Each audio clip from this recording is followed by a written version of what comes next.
और संसद में आज का दिन भी हंगामेदार रह सकता है। बजट पर चर्चा का आज दूसरा दिन है और पहले दिन लोकसभा और राज्यसभा में दोनों सदनों में खूब नोकझोंक हुई। कांग्रेस से लेकर टीएमसी और समाजवादी पार्टी तक सरकार पर हमलावर हैं, तो सरकार की तरफ से पलटवार भी किया जा रहा है। हंगामे को लेकर संसदीय कार्य मंत्री किरेन रिजिजू प्रेस कॉन्फ्रेंस कर रहे हैं। सीधे आपको लिए चलते हैं।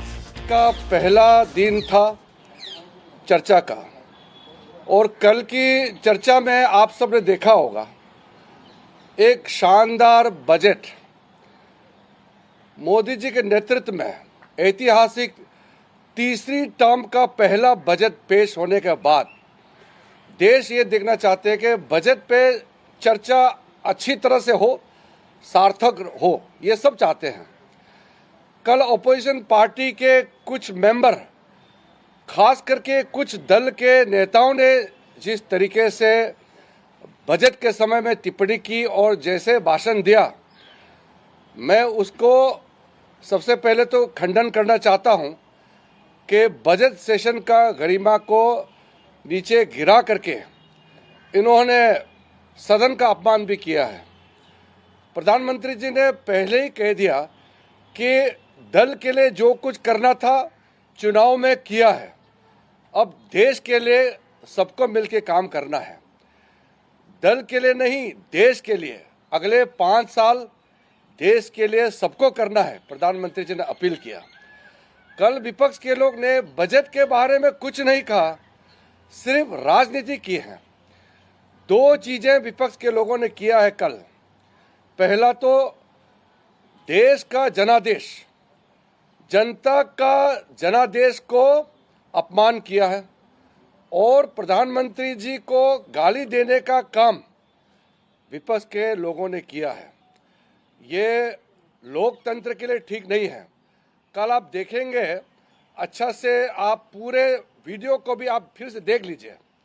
एनडीए के जितने लोगों ने कल बजट चर्चा में भाग ली, सब ने बजट के बारे में अच्छी तरह से जिक्र किया और सुझाव दिया और अपना अपना राज्य में जो फायदा है उसको भी गिनती किया।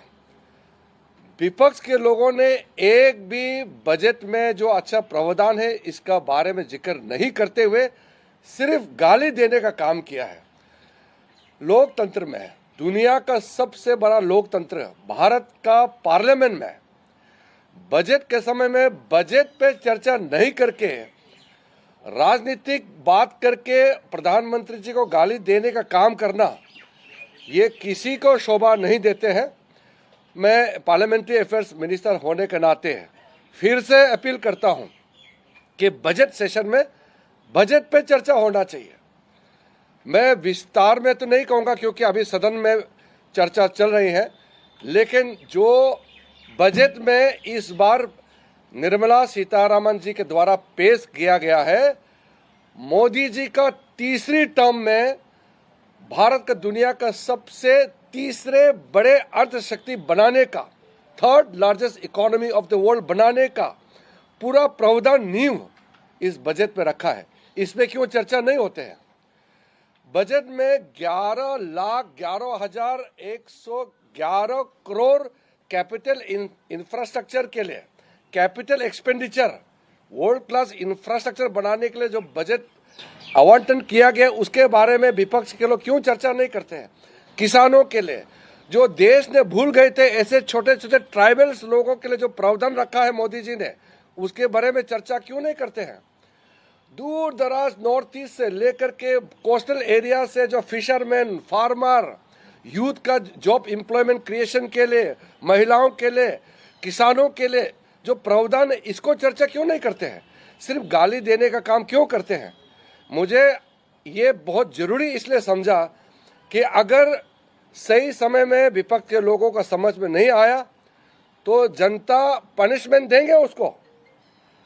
जनता ने जनादेश दिया है और सरकार चलाने के लिए मोदी जी को तीसरे टर्म भारत के लोगों ने दिया है।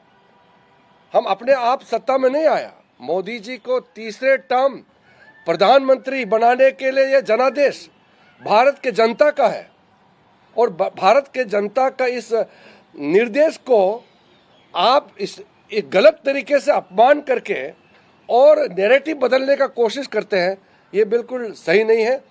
बजट सेशन, बजट पे चर्चा होना चाहिए। बताइए ना, इतना हिस्टोरिक जो बजटरी एलोकेशन हुए हैं हर सेक्टर के लिए, कैसा खर्चा करना चाहिए वो बताइए ना।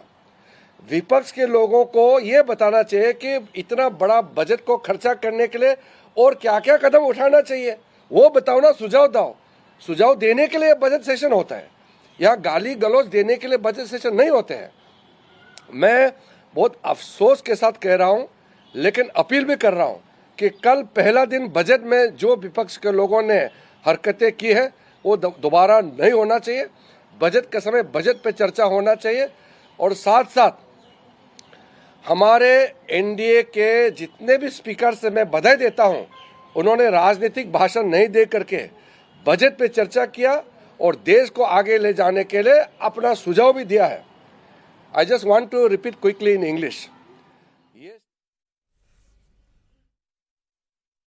तो किरेन रिजिजू जिस चीज का जिक्र कर रहे थे वो भी आपको बताते हैं। कल लोकसभा में अभिषेक बनर्जी ने सरकार पर कई आरोप लगाए, बंगाल की उपेक्षा का आरोप लगाया और इस पर बीजेपी ने अभिषेक पर पलटवार किया। बंगाल से बीजेपी सांसद सौमित्र खान ने आरोप लगाया कि पश्चिम बंगाल को 1300 करोड़ रुपए रेल प्रोजेक्ट के लिए दिया गया, लेकिन बंगाल की सरकार उसके लिए जमीन ही नहीं दे पाई। मैं बस इतना कह रहा हूं कि 2021 में आपने बंगाल में हारने के बाद आपने मनरेगा के लिए बंगाल में कितना पैसा दिया, और आवास योजना में 2021-22, 22-23, 23-24 फाइनेंशियल वर्ष में आपने अगर साबित कर दिया व्हाइट पेपर रिलीज करके कि 10 पैसा दिया है, 10 पैसा। सर देखिए, मैं व्हाइट पेपर मांग रहा हूं, ये चिल्ला रहे, अरे भैया व्हाइट पेपर दे दो, व्हाइट पेपर दे दो, कहानी खत्म। सर जिसके पास कागज नहीं होगा, सर व्हाइट पेपर मांग रहे हैं, सर व्हाइट पेपर मांग रहे हैं, चिल्ला रहे हैं, इनके पास कागज नहीं है और पूरा देश से कागज मांग रहा है सीए का नाम पे, ये BJP. The budget has predominantly, like I said, is anti-Bengal and anti-people. Even though the state elected 12 BJP MPs as compared to 3 in Andhra Pradesh, you still have the guts and gall to overlook West Bengal. सबसे बड़ी बात है 13,000 करोड़ रुपया बंगाल को rail करने के लिए दिए थे कि लेकिन जमीन नहीं दे पा रहे। और जो सबसे बड़ा चोर होता है, जो डाकात होता है, वो चोर की बात बोलती है। तो चोर, वो तो डाकात है, तो किसके बात करेगा? जितने सारे सेंट्रल गवर्नमेंट से भेजती है वो नाम चेंज करके वो दूसरा नाम दे देते हैं। जैसे प्रधानमंत्री ग्राम सड़क योजना, उसको चेंज करके बांग्ला पथ करके नाम दे दिया। फिर प्रधानमंत्री आवास योजना, उसको नाम दे दिया बांग्ला आवास योजना। ये तो पूरा सेंट्रल गवर्नमेंट के जितने सारे फंड है उसका हिसाब भी नहीं देते कभी। जो चोरी करते हैं उसको चोर बोलते हैं, वो खुद भी अपनी चोर है।